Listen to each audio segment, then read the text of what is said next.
የሶማሊያ ፕሬዝዳንት በኢትዮጵያ አየር ኃይል 9ኛ ዓመት በዓል ላይ እንደሚገኙ ተገለጸ።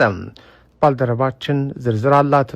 የሶማሊያ ፕሬዝዳንት ሐሰን ሼህ መሐሙድ በኢትዮጵያ አየር ኃይል 9ኛ ዓመት በዓል ላይ ለመገኘት ዛሬ ወደ አዲስ አበባ ማቅናታቸውን የሶማሌ ሚዲያዎች ዘገቡ። የአየር ኃይሉ በዓል አከባበር ከጃንዋሪ 23 እስከ 27 እንደሚካሄድ የገለጹት ዘገባዎች በዚህ በዓል በእንግድነት ከተጋበዙት መካከል ፕሬዝዳንት መሐሙድ እንደሚገኙበት አስረድተዋል። ግብዣውን ያደረጉት ጠቅላይ ሚኒስትር አብይ አህመድ መሆናቸውንም ገልጸዋል።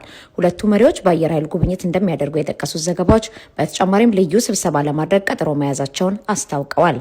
በሶማሊያና በዩናይትድ አረብ ኤምሬትስ መካከል በቅርቡ የተፈጠረው ውዝግብ ተከትሎ ኢትዮጵያ የመሸምገል ጥረት ማድረጓ የሚታወስ ነው።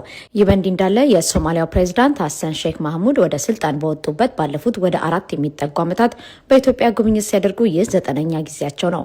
ፕሬዝዳንቱ በሚቀጥለው ወር በአዲስ አበባ በሚካሄደው የአፍሪካ ህብረት ጠቅላላ ጉባኤ ላይም ስለሚገኙ 10ኛውን ጉብኝት እንደሚያደርጉ ይጠበቃል።